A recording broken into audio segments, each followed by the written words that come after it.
Right. Hi, అలా నమస్తే. ఈరోజు మనం కుత్బుల్లాపూర్ నియోజకవర్గంలో ఉన్నాం.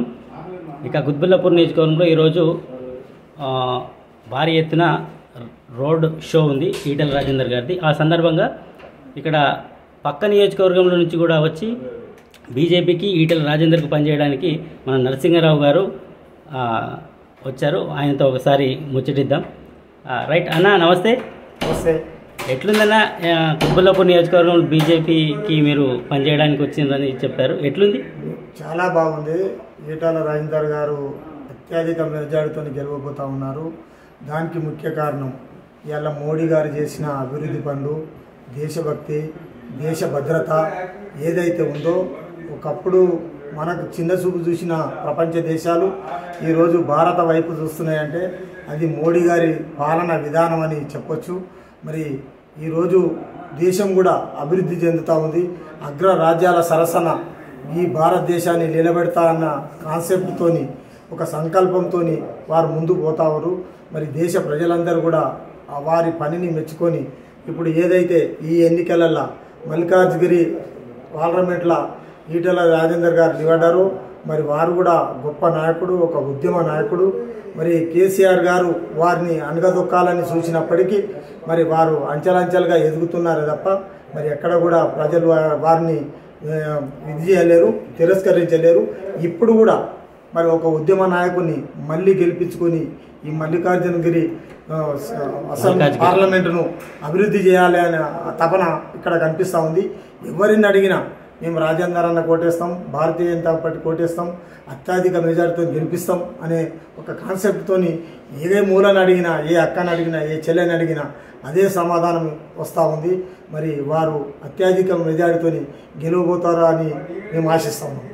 అయితే ఇంకోటి, ఇప్పుడు ప్రభుత్వంలో తెలంగాణ ప్రభుత్వం కాంగ్రెస్ పార్టీ ఉంది. మరి ఆ ప్రభావం ఏమన్నా చూపిస్తుందంటవా ఈ ఎన్నిక? ముందు టీఆర్ఎస్ ప్రభుత్వం ఎన్నైతే అబద్ధాలు ఆడిందో సేమ్ అదే అబద్ధాలతో పోతా ఉంది. ఏంటంటే అధికారంలోకి రావాలన్న ఉద్దేశంతో హామీలు ఇచ్చారే తప్ప ఇలా ఒక్క హామీని కూడా నెరవేర్చింది లేదు. ఇలా రైతులు అగమ్య గోచరం. కరెంటు 24 గంటలు ఇస్తామని 12 గంటలు కరెంట్ ఇస్తలేరు. పొలాలు ఎండిపోతున్నాయి. వాళ్ళకి రైతు బంధు లేదు, రుణమాఫీ లేదు. బాగా కోపంతో ఉన్నారు. మొన్న టీఆర్ఎస్ పార్టీని ఏ మాదిరిగా అయితే బొందబెట్టిరో ఇలా కాంగ్రెస్ పార్టీని కూడా అదే మాదిరిగా బొందబెట్టడానికి సిద్ధంగా ఉన్నారు. అయితే 6 గ్యారెంటీలు ఎక్కడ అమలు కాలేదు. ఏమైనా చెప్పండి. మహిళలకు 2500 అన్నారు. మహిళలకు 2500 లేవు.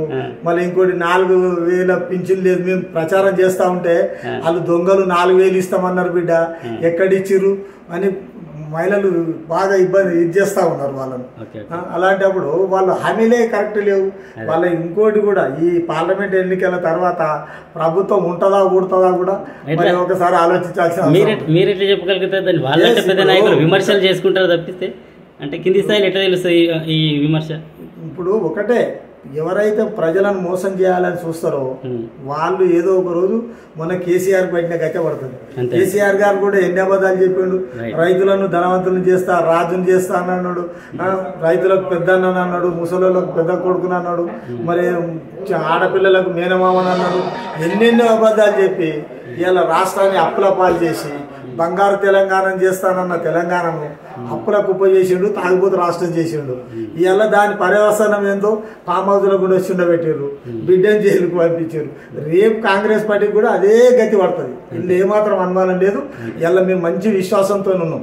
ఒక దేశభక్తుని చేతి కింద, ఒక దేశభక్తుని చేతిలో భారతీయ జనతా పార్టీ నడుస్తుంది.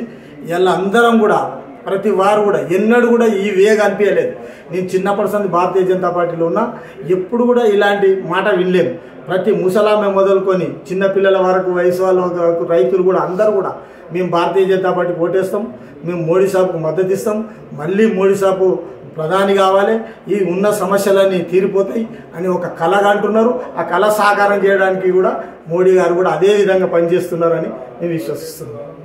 అయితే ఇప్పుడు ప్రస్తుతానికి ఈటెల రాజేందర్ ఇక్కడ మల్కాజ్గిరిలో నిలబడ్డాడు. బీజేపీ వేవ్, మోడీ వేవ్ ఆ విధంగా ముందుకెళ్తా ఉంటే రాజేందర్ అన్న వైపు కూడా మరి చాలామంది ఇప్పుడు కొత్త వారికి కొందరికి నార్త్ సైడ్ నార్త్ ఏరియా వాళ్ళకి బీజేపీ అన్నది ఒకటే కనిపిస్తుంది, కానీ రాజేందర్ అన్న ప్రతిభ ఏంది అన్నది కనిపించదు. అది ఎట్లా మీరు ప్రజల్లోకి తీసుకెళ్ళబోతున్నారు? రాజేందర్ అన్న గారి గురించి తెలియనోళ్ళు లేరు, ఎక్కడన్నా తెలియకపోతే కూడా తీసుకుపోతున్నాము. ఆయన ఒక నాయకుడు అని కాదు, ఒక వ్యక్తి అని కాదు, ఒక శక్తి. ఎందుకంటే ఆయన ఉద్యమ సమయంలో ఇదే కేసీఆర్ నా దగ్గర నిధులు లేకపోతే ఉద్యమాన్ని చల్లబడేసినాడు. అన్నా నేను ఉన్నా అన్న బిడ్డ ఈటల. ఆయన కుడిభుజం కలిపడ్డ నాయకుడు ఈటల. మాట తప్పకుండా మడమ తిప్పకుండా ఉద్యమాన్ని ముందుండి నడిపించిన బిడ్డ ఈటల.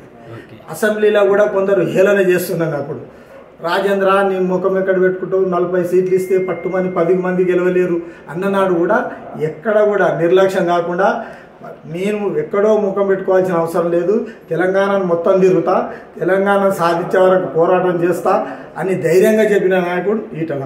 ఇదే కరోనా టైంలో ఎవరైతే కేసీఆర్ కుటుంబం ఉందో ఆయన ఫామ్ హౌస్లో వాళ్ళ పిల్లలు పట్టణంలో వండుకుంటే ప్రాణాలకు తెగించి మరి వైద్య సిబ్బంది కానీ డాక్టర్లకు కానీ రోగులకు కానీ నేనున్నాననే ధైర్యాన్ని ఇచ్చి ప్రాణాలకు తెగించి హాస్పిటల్లో చుట్టూ తిరుగుతూ సేవ చేసిన నాయకుడు ఈటల. అది అందరూ ప్రజలు మర్చిపోరు, ఎందుకంటే అదంతా ప్రజలలో ఉంది.